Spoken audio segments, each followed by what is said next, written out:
ನಮಸ್ಕಾರ. ನಮಗೆ ಗೊತ್ತಿಲ್ಲದ ಧಾತುಗಳು ಇವೆಯೇ? ಮಾನವ ನಾಗರಿಕತೆ ಆರಂಭವಾದಾಗಲಿಂದ ವಸ್ತು, ಪದಾರ್ಥ ಅಂದ್ರೇನು? ಅದರ ಮೂಲ ಯಾವುದು? ಅನ್ನುವ ಪ್ರಶ್ನೆಗಳು ಎದ್ದಿದ್ವು. ಬಹುತೇಕ ಎಲ್ಲ ಜನಾಂಗಗಳು, ಸಂಸ್ಕೃತಿಗಳು ಮತ್ತು ನಾಗರಿಕತೆಗಳು ಎಲ್ಲ ವಸ್ತುಗಳು ಅತ್ಯಂತ ಸೂಕ್ಷ್ಮ ಕಣಗಳಿಂದ ಮಾಡಲ್ಪಟ್ಟಿದ್ದೇವೆ ಅಂತ ನಂಬಿದ್ವು.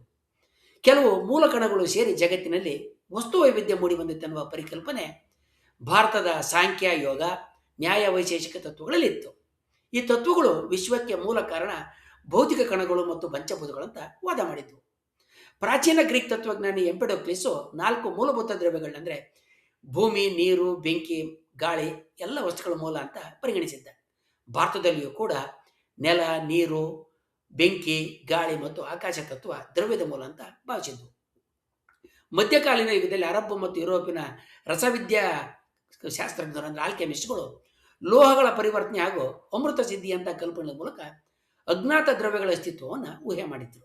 ಆದರೆ ಆ ಪ್ರಯತ್ನಗಳು ವೈಜ್ಞಾನಿಕ ವಿಧಾನಕ್ಕಿಂತ ಹೆಚ್ಚಾಗಿ ತಾತ್ವಿಕ ಮತ್ತು ಅನುಭವದ ಆಧಾರಿತವಾಗಿದ್ದು ಅವುಗಳಿಗೆ ಹೆಚ್ಚಿನ ಸತಾರ್ಕಿಕತೆ ಇರಲಿಲ್ಲ.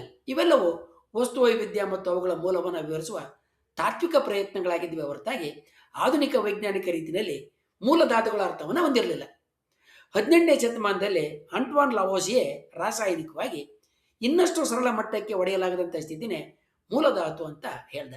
ಈ ಹಂತ ಮೀರಿ ಪದಾರ್ಥವನ್ನು ಇನ್ನೂ ಸರಳ ಮಟ್ಟಕ್ಕೆ ಇಳಿಸೋದಕ್ಕೆ ಸಾಧ್ಯ ಇಲ್ಲ ಎನ್ನುವ ವಿವರಣೆ ನೀಡಿದ ನಂತರ ರಸಾಯನ ವಿಜ್ಞಾನದಲ್ಲಿ ಧಾತು ಅಂದರೆ ಏನು ಅನ್ನೋದಕ್ಕೆ ಒಂದು ವೈಜ್ಞಾನಿಕ ವಿವರಣೆ ಮತ್ತು ನೆಲೆದತ್ತು.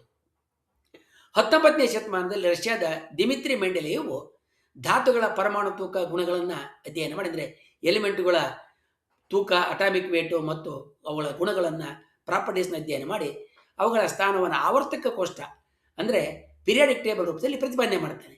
ಇದು ಧಾತುಗಳ ತಿಳುವಳಿಕೆಯಲ್ಲಿ ಒಂದು ಬಹಳ ಕ್ರಾಂತಿಕಾರಕ ತಿರುವಾಗಿರ್ತದೆ. ದಿಮಿತ್ರಿ ಮೆಂಡೆಲಿಯವು ಆವರ್ತ ಪಟ್ಟಿಲ್ ಅಂದರೆ ಪಿರಿಯಾಡಿಕ್ ಟೇಬಲಲ್ಲಿ ಕೆಲವು ಖಾಲಿ ಜಾಗಗಳನ್ನ ಬಿಟ್ಟು ಈ ಜಾಗದಲ್ಲಿ ನಮಗೆ ತಿಳಿದೇ ಇರತಕ್ಕಂಥ ಹೊಸ ಮೂಲಧಾತುಗಳು ಅಸ್ತಿತ್ವದಲ್ಲಿವೆ ಅಂತ ಪ್ರತಿಪಾದನೆ ಮಾಡ್ತಾನೆ. ಇದಾದ ನಂತರ ಗ್ಯಾಲಿಯಮ್ಮು, ಜರ್ಮೇನಿಯಮ್ಮು ಮುಂತಾದ ಮೂಲಧಾತುಗಳು ಪತ್ತೆಯಾಗಿ ಮೆಂಡೆಲಿಯು ಪ್ರತಿಪಾದನೆಗೆ ಪುರಾವೆಗಳು ಮತ್ತು ಸಾಕ್ಷ್ಯಗಳು ಸಿಗ್ತವೆ. ಈ ಐತಿಹಾಸಿಕ ಘಟನೆ ಮಾನವನಿಗೆ ನನಗೆ ಇನ್ನೂ ತಿಳಿಯದ ಮೂಲಧಾತುಗಳು ಇರ್ಬೋದು ಅನ್ನುವ ಕಲ್ಪನೆಗೆ ಬಲವಾದಂಥ ವೈಜ್ಞಾನಿಕ ಬೆಂಬಲವನ್ನು ಕೊಡ್ತದೆ. ಕಾಲಾನುಕ್ರಮದಲ್ಲಿ ವಿಜ್ಞಾನಿಗಳು ಅಸ್ತಿತ್ವದಲ್ಲಿ ಇರಬಹುದಾದಂಥ 118 ಧಾತುಗಳನ್ನ ಅಂದರೆ 118 ಎಲಿಮೆಂಟ್ಸ್ಗಳನ್ನ ಒಪ್ಕೊಳ್ತಾರೆ. ಆವರ್ತಕ ಕೋಷ್ಟಕದಲ್ಲಿ 92ನೇ ಸ್ಥಾನದವರೆಗೆ ಇರುವ ಮೂಲಧಾತುಗಳು ಬಹುತೇಕವಾಗಿ ನಿಸರ್ಗದಲ್ಲಿ ಸಹಜವಾಗಿ ಕಂಡುಬರ್ತವೆ. ಇದರ ನಂತರದ ಸ್ಥಾನದಲ್ಲಿ ಬರುವ ಧಾತುಗಳಂದರೆ ಎಲಿಮೆಂಟ್ಸು ಭಾರಧಾತುಗಳು, ಹೆವಿ ಎಲಿಮೆಂಟ್ಸು. ಇವುಗಳನ್ನು ಪ್ರಯೋಗಾಲಯಗಳಲ್ಲಿ ಕೃತಕವಾಗಿ ಪಡಲಾಗಿದೆ. ಇವುಗಳಲ್ಲಿ ಹೆಚ್ಚಿನ ಅತ್ಯಂತ ಅಸ್ಥಿರವಾಗಿದ್ದು ಅತಿ ವೇಗದಲ್ಲಿ ಶಿಥಿಲಗೊಂಡು ಕೆಳವರ್ಗದ ಧಾತುಗಳಾಗಿ ಇಲ್ಲ ಕ್ಷಯಿಸಿ ಕಣ್ಮರಿಯಾಗಿ ಹೋಗ್ತವೆ. ಕೆಲವು ಧಾತುಗಳು ಸೆಕೆಂಡಿನ ಲಕ್ಷ ಕೋಟಿಯ ಒಂದು ಅವಧಿಯ ಅಸ್ತಿತ್ವವನ್ನು ಮಾತ್ರ ಹೊಂದಿದ್ದಾವೆ. ಆಧುನಿಕ ಪರಮಾಣು ಭೌತ ವಿಜ್ಞಾನದಲ್ಲಿ ಅಂದರೆ ಅಟಾಮಿಕ್ ಸೈನ್ಸ್ನಲ್ಲಿ ಸ್ಥಿರತೆಯ ದ್ವೀಪ ಅಂದರೆ ಸ್ಟೆಬಿಲಿಟಿ ಐಲ್ಯಾಂಡ್ ಅಂತಕ್ಕಂಥ ಒಂದು ಸೈದ್ಧಾಂತಿಕ ಪರಿಕಲ್ಪನೆ ಇದೆ. ಇದರ ಪ್ರಕಾರ ಆವರ್ತಕ ಕೋಷ್ಟಕದಲ್ಲಿರುವ ಕೊನೆಯ ಅಂದರೆ 118ನೇ ಸ್ಥಾನದ ಧಾತುವಿನ ನಂತರದ ಇನ್ನೂ ಕೆಲವು ಮೂಲಧಾತುಗಳು ನಿರ್ದಿಷ್ಟ ಪ್ರೋಟಾನ್ ಮತ್ತು ನ್ಯೂಟ್ರಾನ್ ಸಂಯೋಜನೆಯಿಂದ ಸ್ವಲ್ಪ ಹೆಚ್ಚು ಕಾಲ ಸ್ಥಿರವಾಗಿರ್ಬೋದು ಅಂತ ಊಹೆ ಮಾಡಲಾಗಿದೆ. ಆದರೆ ಈ ಧಾತುಗಳನ್ನು ಇನ್ನು ಪ್ರಯೋಗಾಲಯಗಳಲ್ಲಿ ಪಡೆಯೋದಕ್ಕೆ ಸಾಧ್ಯ ಆಗಿಲ್ಲ.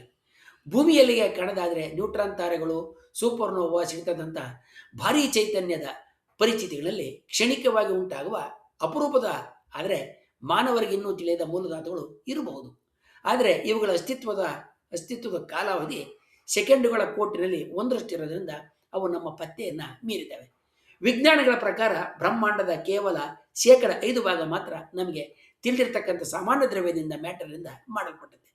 ಉಳಿದ 95% ಕಾಣದ ದ್ರವ್ಯ ಡಾರ್ಕ್ ಮ್ಯಾಟ್ರು ಮತ್ತು ಕಪ್ಪು ಶಕ್ತಿ ಅಂದರೆ ಕಾಣದ ಚೈತನ್ಯ ಡಾರ್ಕ್ ಎನರ್ಜಿಯಿಂದ ಕೂಡಿದೆ. ಇವುಗಳು ಯಾವ ಮೂಲ ವಸ್ತುಗಳಿಂದ ಮಾಡಲ್ಪಟ್ಟಿವೆ ಅನ್ನೋದು ಇಂದಿಗೂ ಕೂಡ ಮಾನವನಿಗೆ ತಿಳಿಯದ ಮಹಾನ್ ನಿಗೂಢ ಮಹತ್ವ ರಹಸ್ಯ. ಹಾಗೆಯೇ ಆಗಿರೋದ್ರ ಜೊತೆಗೆ ಒಗಟನ್ನು ಸವಾಲನ್ನು ಕೂಡ ಒಡ್ಡಿದೆ. ಸಾರಾಂಶದಲ್ಲಿ ಹೇಳೋದಾದರೆ ಮಾನವ ಈಗಾಗಲೇ ಪ್ರಯೋಗಾಲಯಗಳಲ್ಲಿ ಹೊಸದಾದಂಥ ಒಗೆನೆಸನ್ನಂಥ ಧಾತುಗಳನ್ನ ಸೃಷ್ಟಿ ಮಾಡಿದ್ದಾನೆ. ಭವಿಷ್ಯದಲ್ಲಿ ತಂತ್ರಜ್ಞಾನ ಮುಂದುವರಿದಂತೆ ಅಸ್ಥಿರವಾಗಿರದ ಮತ್ತು ಹೆಚ್ಚು ಕಾಲ ಉಳಿಯುವ ಹೊಸ ಸ್ಥಿರೋದ್ವೀಪ ಮಾದರಿಯ ಮೂಲ ವಸ್ತುಗಳನ್ನ ಧಾತುಗಳನ್ನ ಕಂಡುಹಿಡಿತಕ್ಕಂಥ ಹೊಸ ಮೂಲಧಾತುಗಳನ್ನ ಕಂಡುಹಿಡಿಯುವ ಸಾಧ್ಯತೆ ಇದೆ. ಮಾನವರಿಗೆ ಇನ್ನೂ ತಿಳಿದ ಮೂಲಧಾತುಗಳು ಇರಬಹುದು ಎನ್ನುವ ಸಾಧ್ಯತೆಯನ್ನು ವಿಜ್ಞಾನ ಸಂಪೂರ್ಣವಾಗಿ ನಿರಾಕರಣೆ ಮಾಡುತ್ತಿಲ್ಲ. ಇತಿಹಾಸ ತೋರಿಸೋ ರೀತಿಯಲ್ಲಿ ವಿಜ್ಞಾನ ಸದಾ ಅಪೂರ್ಣ ಜ್ಞಾನದಿಂದ ಪೂರ್ಣ ಜ್ಞಾನದತ್ತ ಸಾಗುವ ಸತತವಾದಂಥ ನಡೆಯಾಗಿದೆ. ಇಂದಿನ ಆವರ್ತಕ ಕೋಷ್ಟಕದ ಹಿಂದೆ ಇಂದು ನಮ್ಮ ಜೊತೆಗಿರ್ತಕ್ಕಂಥ ಆವರ್ತಕ ಕೋಷ್ಟಕ ಕೂಡ ಕೊನೆಯದಲ್ಲದೆ ಇರ್ಬೋದು. ಆದರೆ ಯಾವುದೇ ಹೊಸ ಮೂಲಧಾತುವಿನ ಅಸ್ತಿತ್ವವನ್ನು ಅಂಗೀಕರಿಸೋದಕ್ಕೆ ಕಠಿಣವಾದಂಥ ಪ್ರಯೋಗ ಮತ್ತು ಸೈದ್ಧಾಂತಿಕ ದೃಢೀಕರಣಗಳು ಬೇಕಾಗ್ತವೆ. ಮಾನವರಿಗೆ ಇನ್ನೂ ತಿಳಿಯದ ಮೂಲಧಾತುಗಳು ಇರಬಹುದೆಂಬ ಸಾಧ್ಯತೆ ವೈಜ್ಞಾನಿಕವಾಗಿ ತೆರೆದ ಪ್ರಶ್ನೆಯಾಗಿ ಉಳ್ಕೊಂಡಿದೆ. ಆದರೆ ಇವು ಭೂಮಿಯಲ್ಲಿ ಸ್ಥಿರವಾಗಿರ್ತಕ್ಕಂಥ ಸಾಧ್ಯತೆ ಅತ್ಯಲ್ಪ. ಭವಿಷ್ಯದ ತಂತ್ರಜ್ಞಾನ ಮತ್ತು ಭೌತ ವಿಜ್ಞಾನದಲ್ಲಿನ ಹೊಸ ಸಿದ್ಧಾಂತಗಳು ಈ ಪ್ರಶ್ನೆಗೆ ಹೊಸ ಸ್ಪಷ್ಟತೆಯನ್ನು ನೀಡಬಹುದು. ಈ ಅರ್ಥದಲ್ಲಿ ಮೂಲಧಾತುಗಳ ಅಧ್ಯಯನ ಮಾನವನ ಜ್ಞಾನ ವಿಸ್ತಾರದ ಜೀವಂತ ಉದಾಹರಣೆ ಅಂತ ನಾವು ಹೇಳ್ಬೋದು.